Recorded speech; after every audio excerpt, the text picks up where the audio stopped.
Hello everyone. Today we are just going to finish our 7th chapter, Security in the Contemporary World.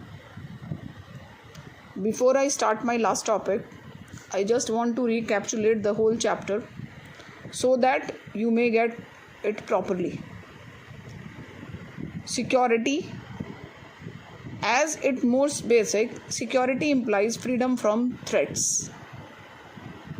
Security यानी सुरक्षा, इसमें सबसे important बात आती है डर से मुक्ति. You all know that human existence and the life of a country are full of threats, but only those things which threaten the core value should be regarded as being of interest of discussion of security. Security relates only to extremely dangerous threats that could so endanger the core value that those value would be damaged beyond repair. यानी अगर किसी के व्यक्तित्व को ऐसा नुकसान हो जाए जिसकी भरपाई ना की जा सके तो उसे हम उसकी सुरक्षा पे खतरा मानते हैं. Security have the various notions. The first notion of security is the traditional security, यानी सुरक्षा की परंपरागत अवधारणा. And in this traditional concept of security, the greatest danger to country is from the military threats.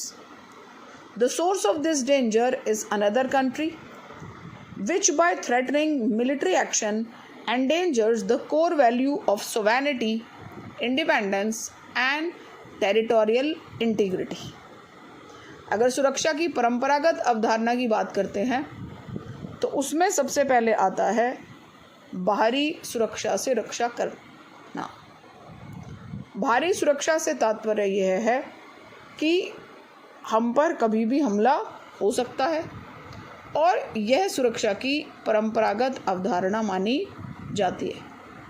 इसमें हमेशा यही माना जाता है कि जो खतरा है वो हमेशा बाहर से आएगा. Next is the internal notion of security. In the internal notion of security it is considered that most of the countries are internally secured. Why so? Because of the Cold War. पूरी दुनिया किस में थी? पूरी दुनिया शीत युद्ध के साथ फंसी हुई थी और इसीलिए सबको लगता था कि जो कंट्री हैं वो आंतरिक रूप से सिक्योर्ड है, क्योंकि अगर वो सिक्योर नहीं रहेंगी तो वो अपने आप को शीत युद्ध से नहीं बचा सकेंगी. Most of the countries were under the colonial rule also. So internally they became strong to fight with those colonial rule, against their colonial masters, and that is why this is considered the internal notion of security. Except that we have done the third topic. This was known as the traditional security and cooperation. You all know it very well that security can be maintained with the cooperation as well. Without cooperation we cannot think of security. इसके बाद आपका चौथा topic आया the non traditional notion of security, यानी सुरक्षा की अपरंपरागत अवधारणा. In the non traditional notion of security, it go beyond the military threats to include a wide range of threats and dangers affecting the condition of human existence. जो अपरंपरागत अवधारणा है यह भारी खतरे की बात नहीं करती है, वॉर की बात नहीं करती है. इस non traditional notion of security के दो मेन एस्पेक्ट्स थे. जो पहला था उसका नाम था human security. It is about the protection of people more than the protection of states. And except that the another idea which was under the non-traditional notion of security was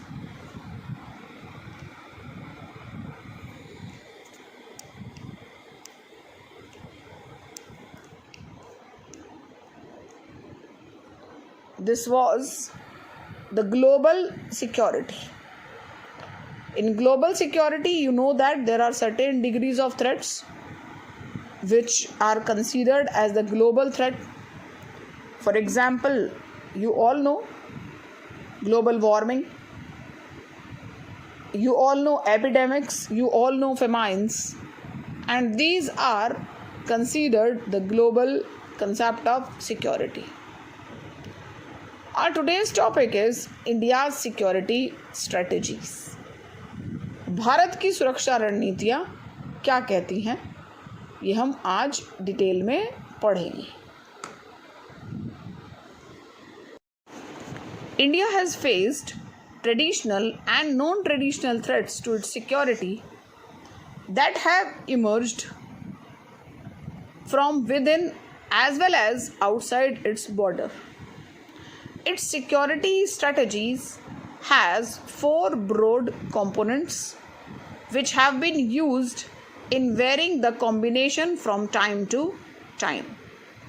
तो अगर भारत की सुरक्षा रणनीतियों की बात करते हैं तो इसके चार मुख्य कंपोनेंट हैं, चार मुख्य स्रोत हैं. The first component was strengthening it's military capabilities. यानी अगर हम बाह्य सुरक्षा की बात करते हैं तो उसमें सबसे ज़्यादा ज़रूरी है कि हम मिलिट्री की जो हमारी पावर है, जो क्षमताएं हैं, उसे बढ़ाएं.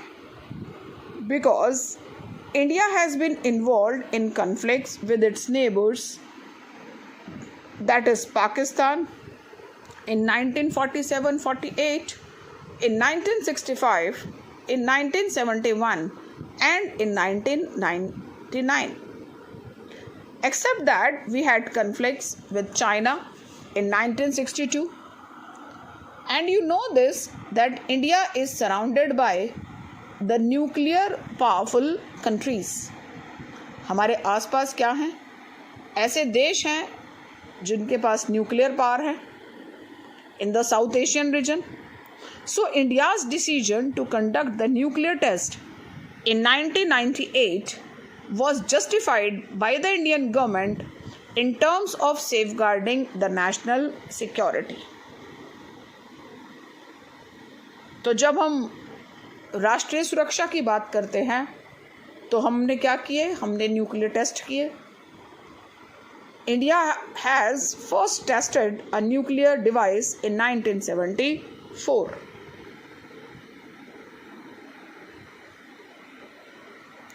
The second component of India's security strategy has been strengthen the international norms and international institutions.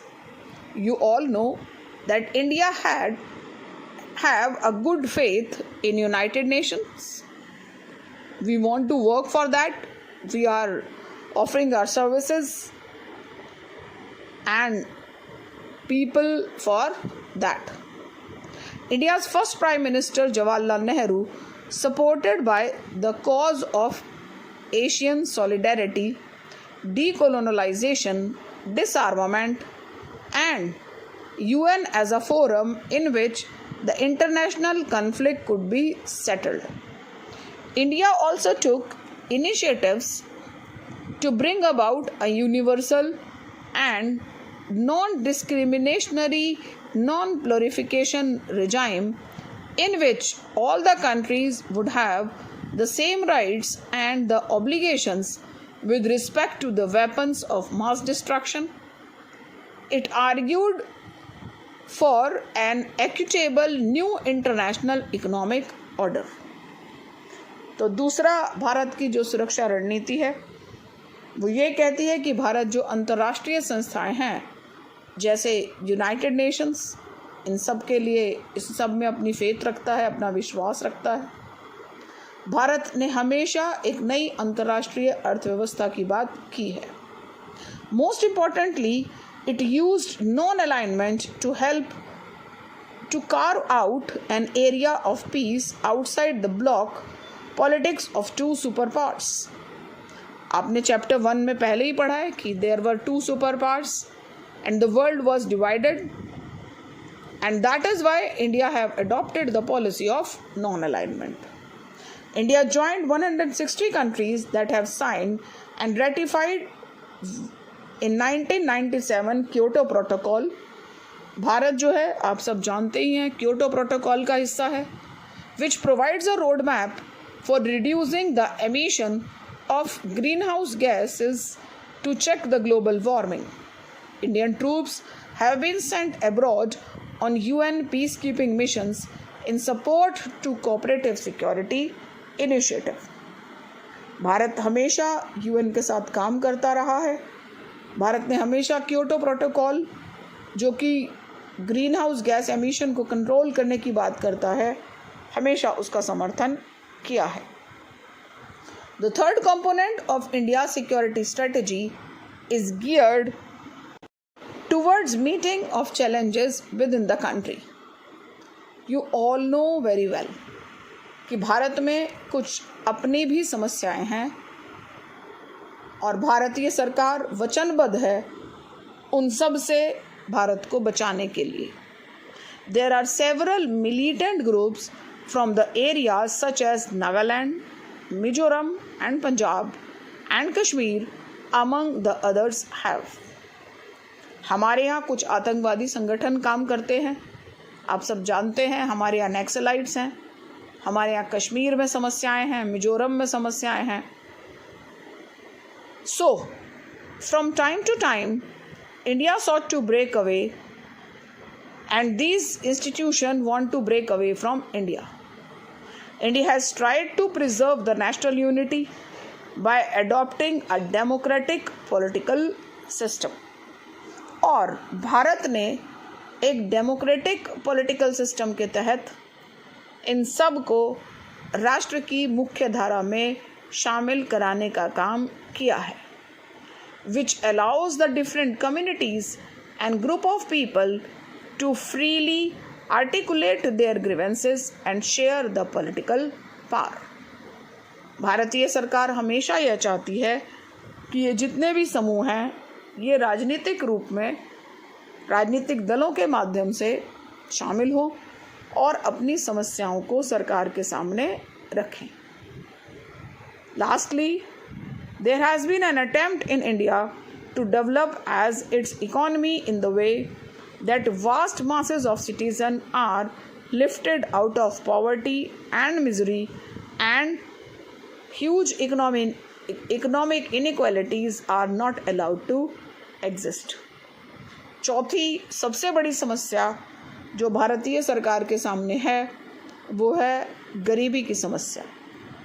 तो इंडियन गवर्नमेंट हमेशा ऐसे तरीके अपनाती है कि हम इकोनॉमिकल डेवलपमेंट करें, अपने लोगों को मिजरी गरीबी से निकालें, और जो भारत में बढ़ती हुई असमानताएं हैं, आर्थिक असमानताएं हैं, उनको कंट्रोल करने की कोशिश करें. The attempt has not quite succeeded, but we are still a very poor and unequal country. Yet democratic politics allows space for articulating the voice of the poor and the deprived citizens. ये बात सच है कि भारत काफ़ी हद तक इस समस्या को निपटने में आगे नहीं बढ़ पाया है, लेकिन फिर भी जो इंडियन गवर्नमेंट है it is working as a welfare government.